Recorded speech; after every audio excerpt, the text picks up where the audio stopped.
Assalamualaikum warahmatullahi wabarakatuh dan salam keluarga Malaysia. Saya Nur Humaira binti Muhammad Nasir, pelajar tahun 6 SK Cabang 4 Tumpat Kelantan.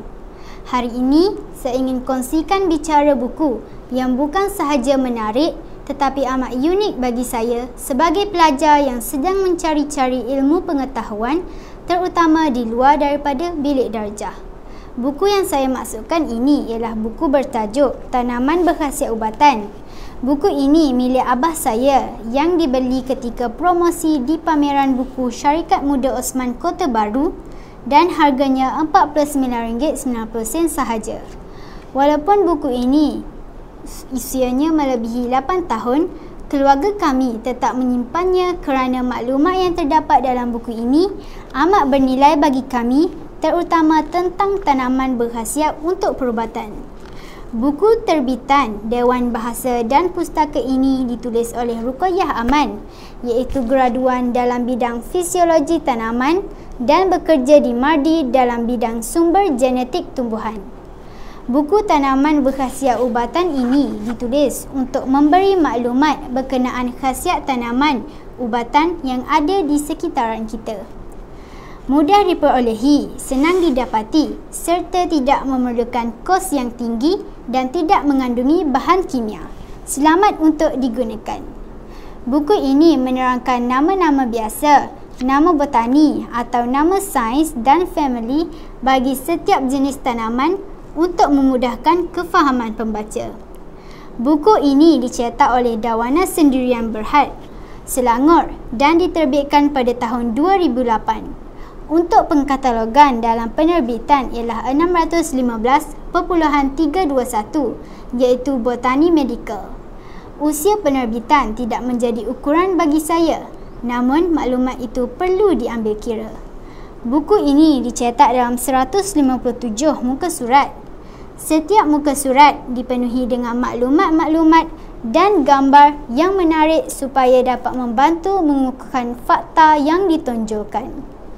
Terdapat 135 jenis tumbuhan yang dipaparkan dengan maklumat yang bermanfaat beserta khasiat yang boleh dijadikan sebagai bahan rujukan bagi pengamal perubatan tradisional untuk menambahkan lagi pengetahuan yang telah mereka miliki.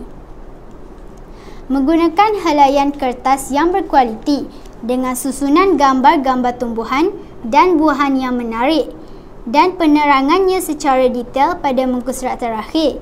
Disediakan glosari bagi setiap istilah sains. Disediakan juga indeks sebanyak 13 muka surat untuk membantu pembaca membuat rujukan. Kulit menggunakan softboard hardcover dibaluti dengan kertas kalis air. Kekuatan buku ini ialah setiap helaian memaparkan banyak maklumat dan mudah difahami kerana menggunakan ayat-ayat yang ringkas dan jelas. Penerangan tentang kegunaan fakta berkaitan dengan buah kecapi. Nama lain ialah buah sentul. Air rebusan daun boleh diminum untuk mengubati demam. Kulit batang kecapi ialah salah satu campuran rempah ratus untuk ibu lepas bersalin. Manakala air rendaman pula dibuat ubat untuk melegakan masalah angin dalam perut. Setiap satu muka surat disetiakan dengan satu penerangan berkaitan dengan satu tajuk sahaja dan setiap tajuk disusun mengikut susunan abjad memudahkan pembaca mencari maklumat. Buku ini juga senang disimpan kerana bersaiz sederhana. Gambar yang berwarna-warni menjadikan gambar lebih memukau dan menarik minat pembaca. Di sebalik kekuatan, ada juga kelemahannya iaitu penjilidannya senang terkoyak menyebabkan helaiannya mudah tertanggal. Tulisan bersaiz kecil kurang sesuai untuk kanak-kanak. Pada pandangan saya, kawan-kawan di luar sana perlu membeli buku seperti ini di samping untuk dibaca serta boleh dijadikan sebagai hadiah kepada ibu bapa kita. Sekian, terima kasih.